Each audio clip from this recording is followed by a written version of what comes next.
Prime Directive, a set of rules of conduct between races in space. Who created it? Why? What are the rules? Does the law allow to approach us on Earth? What exactly does it state?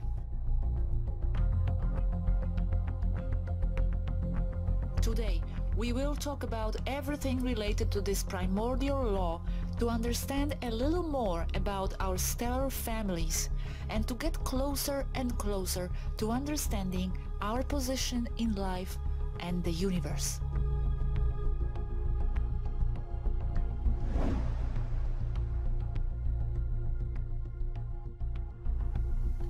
Hello Svaru, I'm so happy to be talking to you again.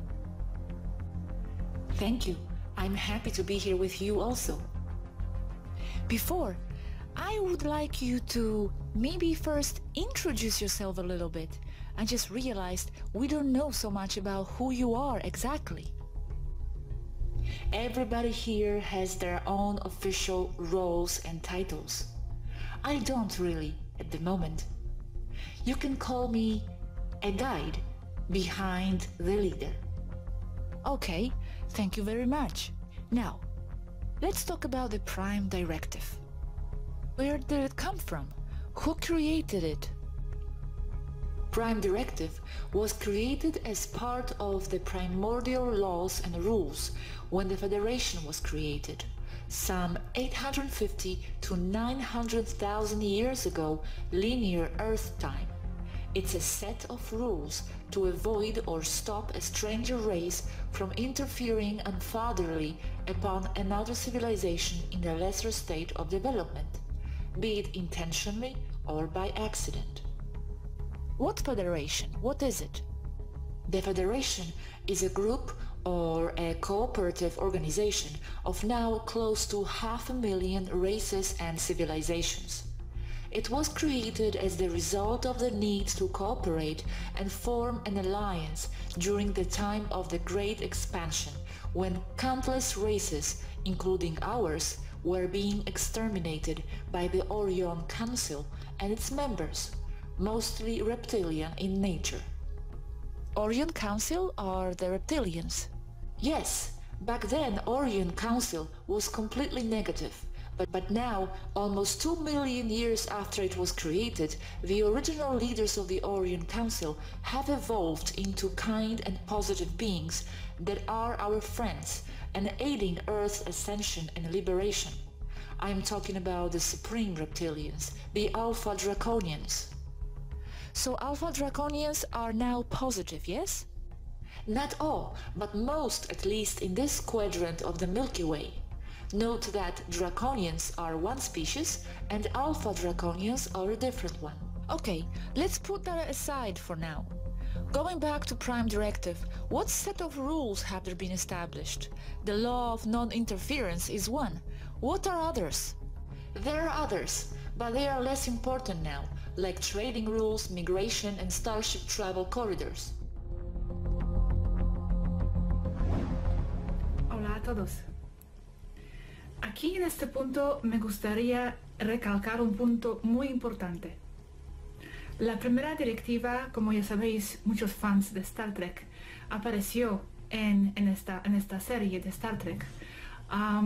Pero hay que estresar algo súper importante aquí, que la primera directiva es algo real, a base de cual se formó el concepto de la primera directiva en la serie. No fue al revés. No fue al revés. La primera directiva existe, es real y es de donde sacaron la idea para la serie. Esto es lo que dijo Svaru sobre este tema. Now, it must be mentioned that the Prime Directive is already known on Earth, but the Cabal has hidden it under the saga on Star Trek. Many very versed researchers on Earth already know it, and that the Prime Directive is very real. Dolores Cannon, for example. We, from here, know that the existence of a prime directive in Hollywood is meant to derail the disclosure of a real prime directive. It is important to stress that the concept presented by Hollywood comes from the reality and not the other way around. Gene Roddenberry, the creator of Star Trek, was in a retreat at the end of the 50s, where he spoke with a Pleiadian woman who gave him the base concepts for Star Trek. Later, the same Leonard Nimoy, who is the actor in the series with the role of Spock, admitted that some very strange people explained all this to him and told him that the series films were implemented to train and control the image of the Federation and of the ETs in the eyes of the public.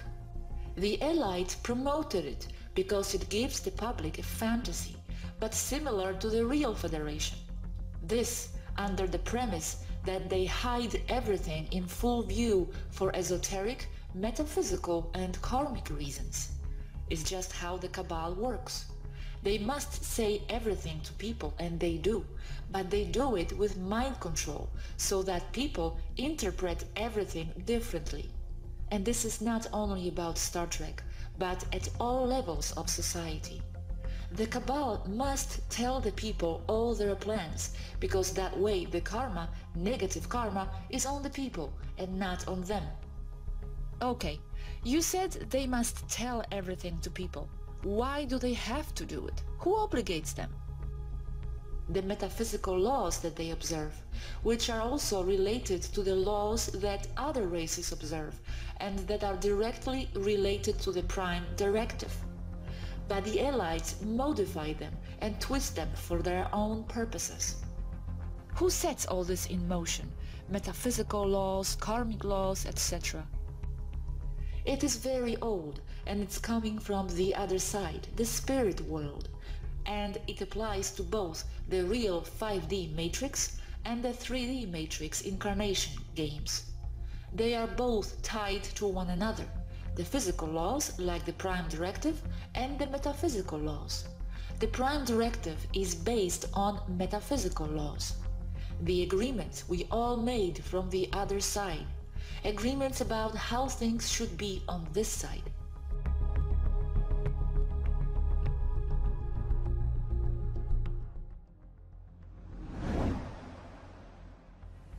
Tenía el honor de poder leer este documento. Svaru me lo envió traducido y aquí os puedo revelar, os puedo compartir con vosotros qué es lo que dice esta primera directiva.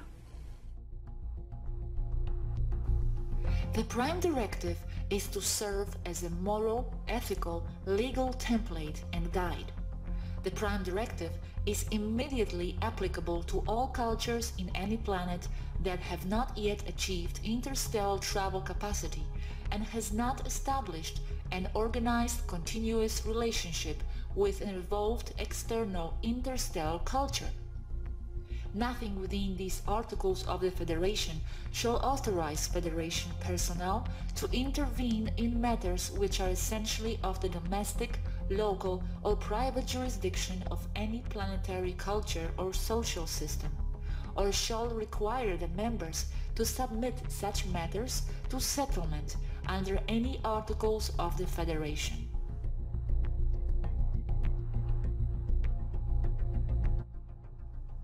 As the right of each sentient species to live in accordance with its natural and biological cultural evolution is considered sacred. No Federation members or personnel may interfere with the normal, autonomous and healthy development of alien life, society and culture. Such interference includes introducing superior knowledge, strength or technology to a planet or world whose neighbors and society is incapable of handling such advantages wisely, judged on their present level of spiritual, moral, and technological evolutionary level.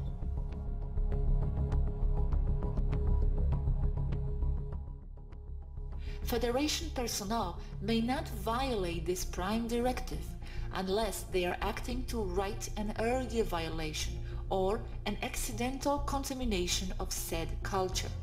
This directive takes precedence over any and all other considerations and carries with it the highest moral obligation. The Federation cannot expose an evolving species to technology that the species has not yet discovered or is currently capable of developing and using. Not permitted to make contact with or interfere with lesser evolved races unless they are threatened by an outside source. In that case, it is the moral obligation of Federation personnel to evaluate the situation to determine a suitable course of action. Sharing and seeding of technology above the lesser evolved race evolutionary capability of understanding is prohibited or taken to the necessary minimum. Spiritual and moral knowledge should also be restricted to a bare and necessary minimum, only using communication methods and devices at the current level of understanding of the lesser evolved race.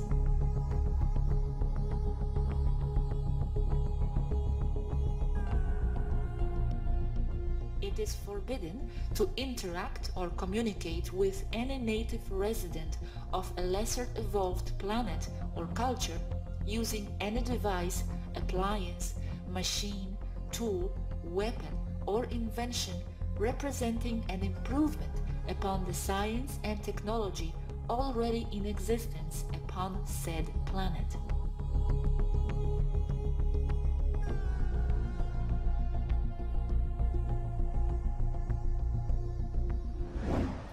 Pues interesante, ¿no? Me parece muy interesante el documento. Me surgieron muchas preguntas sobre varias partes de este documento después de leerlo y voy a compartir ahora mis preguntas sobre ciertas secciones de esta ley y las respuestas de Esbarú. Pues charla continúa ahora mismo.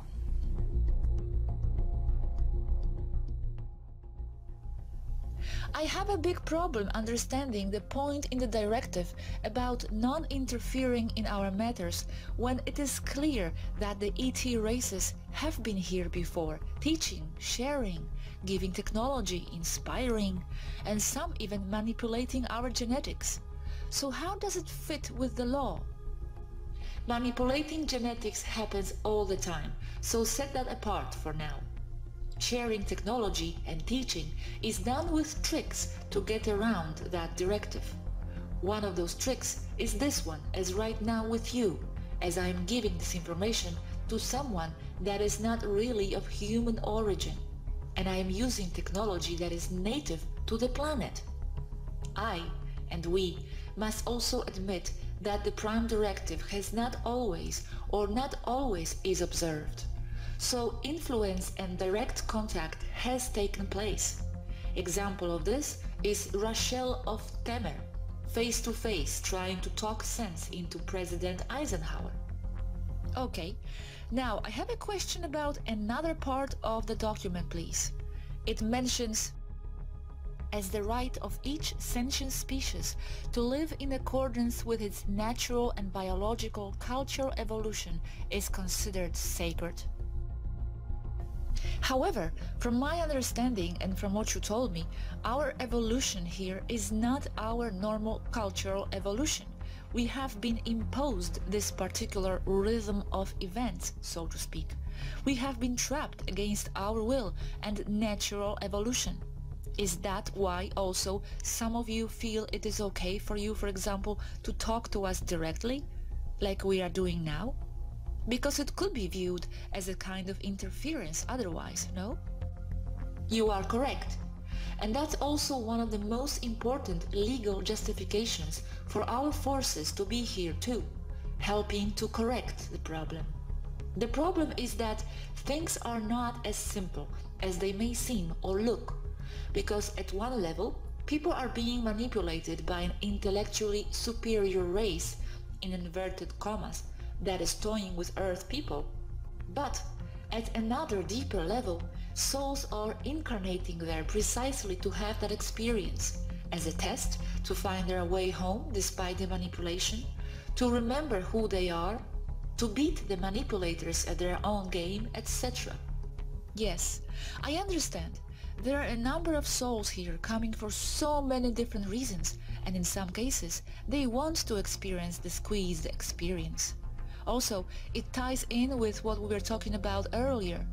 On a deep metaphysical level, it's the consciousness' own creation. To what degree are things in life, including matrix, imposed, and to what degree are they self-imposed? And even the experience of being imposed could be self-imposed. It's very complex. Yes, very complex. I believe that it was imposed at first, but then the starseeds came in and are now altering the matrix from the inside. So that part is self-imposed. Especially because some starseeds go in there to undermine and change the system from the inside, but others only go in for the personal experience. So don't expect those to wake up anytime soon, by the way, as they love the experience. Pues sí, este punto aquí es bastante complejo a entender y después poder tomar buenas decisiones. Hablo por ellos, porque de un lado, de una perspectiva, la Matrix está impuesta, es algo esforzado, estamos manipulados a creer ciertas cosas. Entonces, en este sentido, la Matrix, o el Matrix, que no estoy nunca seguro cómo se dice, está impuesto. Estamos bajo de control de este Matrix artificial. Y por cierto, voy a hablar de esto muy pronto, de Matrix 3D y de Matrix de los reptilianos, también dentro de 3D. Pues, por un lado es algo impuesto, pero por otro lado, desde el nivel de la conciencia más amplia, desde el nivel aún más elevado, donde la conciencia creadora manifiesta toda la realidad, y hablaremos de esto también, muchos temas a hablar, desde este nivel, podemos decir que todo lo que estamos experimentando y viviendo es por nuestra propia voluntad. Es que la conciencia puede ser que ha autoprogramado ciertas experiencias, incluso las experiencias que pueden parecer negativas y impuestas por otros seres. Por eso ellos, estando ahí en la 5D, donde tienen la visión más amplia de todo esto, de todas las leyes metafísicas que están atrás de toda la realidad, ellos ahí pueden ver que no es siempre tan fácil decidir cuándo, por ejemplo, pueden interferir y cuándo no. Nosotros aquí nos parece blanco y negro, negativo o positivo. Estamos muy divididos en la manera dualística. Pero desde ahí, ellos tienen la visión y la perspectiva más amplia. Incluso las experiencias, como ya dije, que nos parecen ser impuestas, negativas, para ellos, para muchas razas, son experiencias deseadas. Entonces, incluso para ellos es muy difícil a tomar la decisión y saber en qué punto, hasta qué grado pueden interferir y ayudar, y hasta qué punto estarían interfiriendo con la decisión de la conciencia más elevada que quiere generar esta experiencia para vivir. Entonces hay que reconocer que están en la situación muy difícil, están juzgados siempre por todos los lados. Entonces tenemos que tener un poco comprensión para la situación. El juego de Matrix es un juego, pero en otro nivel. Hay otro juego, hay juegos dentro de otro juego. La Matrix nuestra está dentro de otra Matrix. Incluso ellos mismos también lo admiten. Svaru me lo dijo, que la 5D también es otro nivel, otra capa de Matrix. Aún están más cerca de la fuente, pero es en alguna manera algún tipo de otro Matrix, y también hablaremos de esto. Entonces la situación es muy compleja y hay que entenderlos, porque no siempre parecen interferir como lo desearíamos desde nuestro nivel del juego. Ahora seguimos con más, porque aún hay más.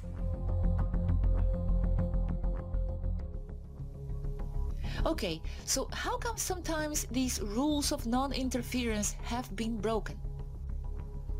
The prime directive for us and other races is a set of rules that guides us. It's a philosophy and not an unbreakable law.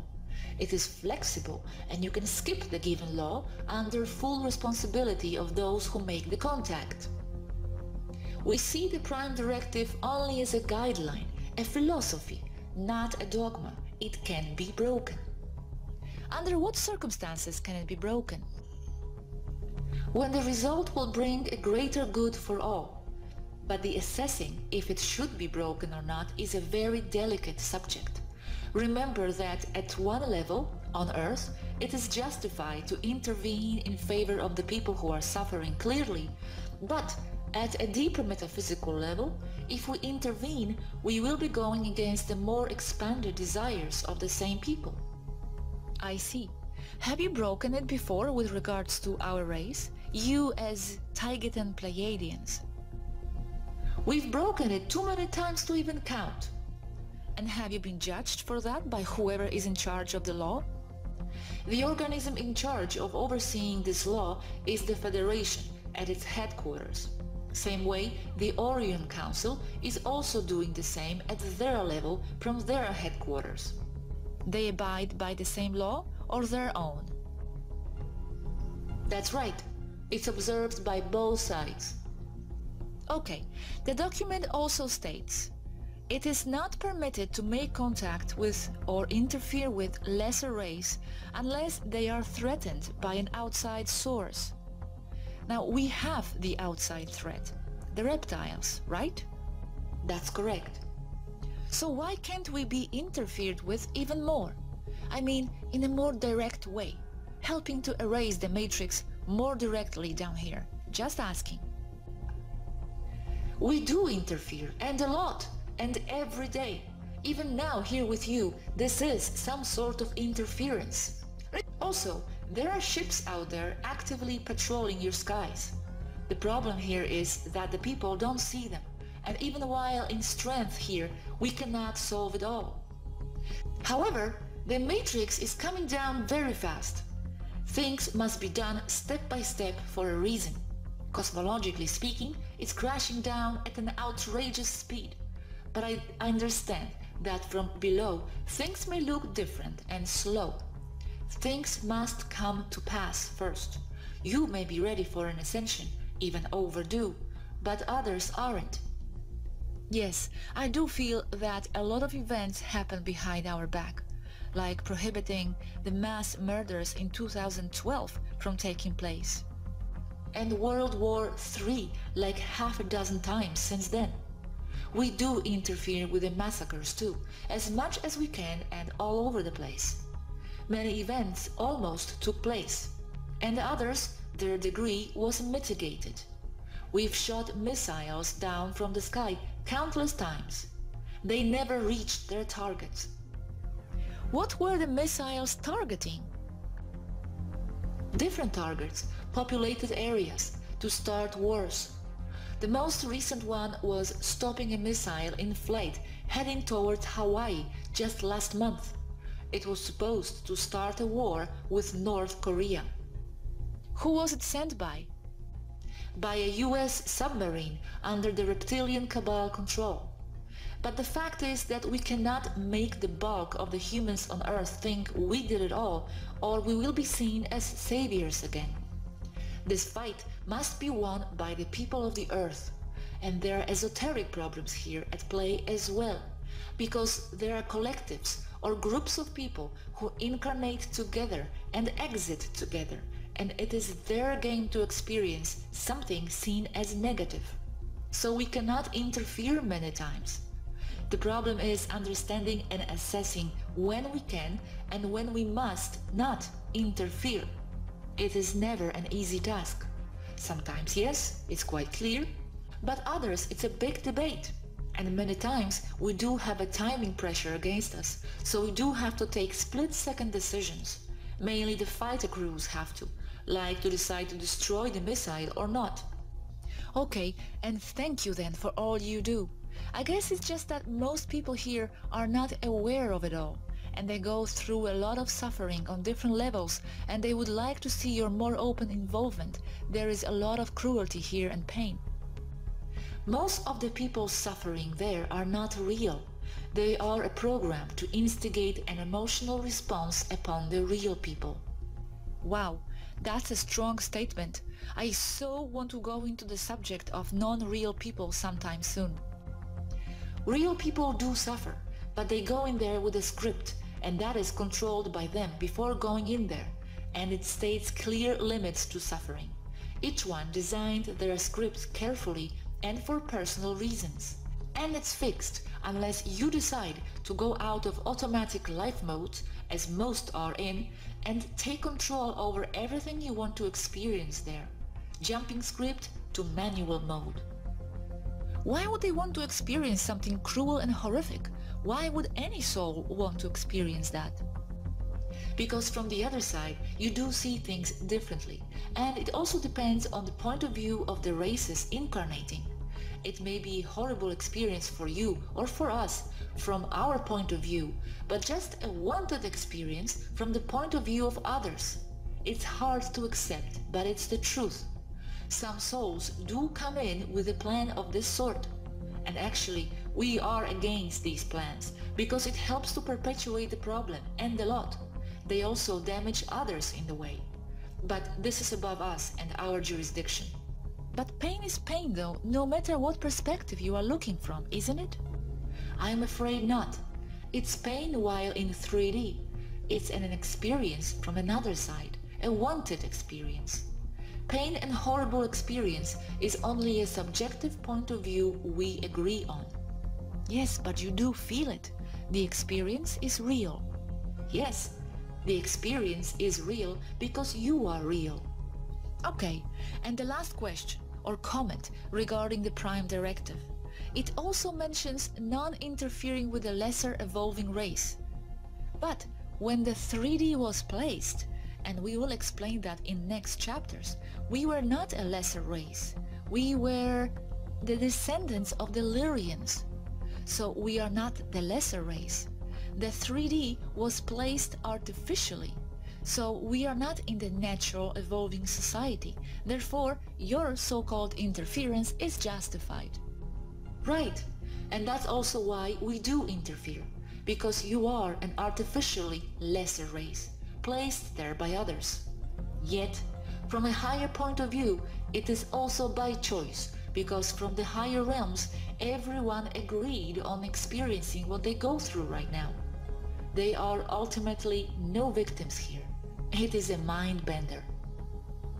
It is, and I am beginning to understand more and more the complexity of the situation. Thank you, Svaru. We will take a pause right now. Thank you so much. Thanks to you, and we will talk again soon.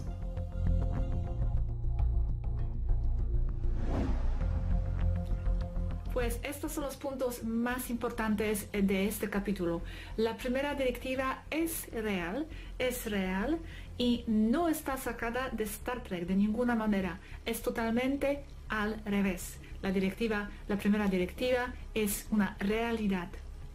Segundo, las interferencias sí que ocurren, porque siempre la gente dice, es que no están ayudando, ¿qué están haciendo? Están haciendo muchísimas cosas de cuales no nos enteramos. No necesitan nuestro crédito.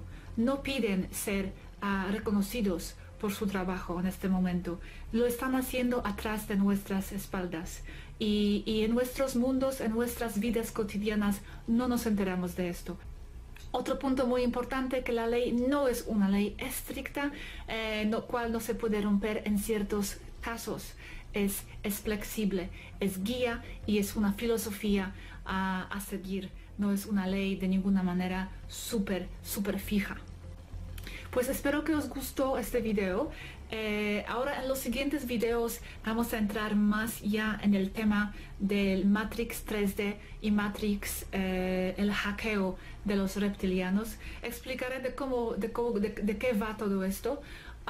Y muy importante, el tema que todos están preguntando, cómo salir, cómo reprogramar la Matrix. Esto va a ser un tema también muy grande, que seguro que creo que lo dividiré en varios capítulos, porque las claves hay que hablar de cada clave un poco en detalle. Entonces, pero será un tema muy importante, la Matrix y cómo reprogramar la Matrix. Y al final quiero decir, por favor, si no lo estáis haciendo todavía, suscribirse al canal de mi amigo, compañero Robert de Despejando Enigmas, porque Robert de Despejando Enigmas también está en contacto con las mismas taigueteanas, y en su canal está dando mucha información del mismo tipo que estoy dando yo, cada uno en su propio estilo. Pero por favor suscribirse y así podéis seguir dos hilos a la vez, la información de dos canales. Pues creo que nada más. Gracias a Svaru, es que tengo que darle muchas gracias porque la chica tiene mucha paciencia conmigo, le estoy bombardeando con muchas preguntas y a veces no entiendo cosas y tengo que dar la vuelta 100 veces al mismo tema, pero ella tiene mucha paciencia conmigo y es un ser maravilloso, tiene mucha conciencia, mucho conocimiento, pero también es una persona muy humana, tengo que decir. Tiene emociones, se cansa, tiene preguntas también sobre cosas como yo, sobre el universo. Muchas veces estamos hablando y charlando de cosas de la realidad, de cómo funciona el mundo, de propósito, de todo. Ellos ahí también están preguntándose de qué se trata la vida. Aún conocen más de la realidad, la entienden mejor, están más cerca de la fuente, pero también son la extensión de nosotros y de nuestras preguntas metafísicas. Entonces es algo súper interesante poder hablar con el extraterrestre de esta manera sobre el universo y dónde va todo y de qué se trata, y compartir, intercambiar las ideas. Entonces muchas gracias, Asbaru, otra vez. Muchas gracias. Y a todos, seguimos juntos, adelante. Hasta el próximo.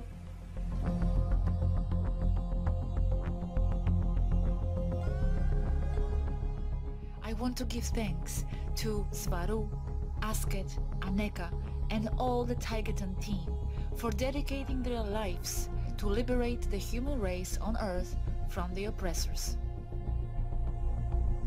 Special thanks to Mayani.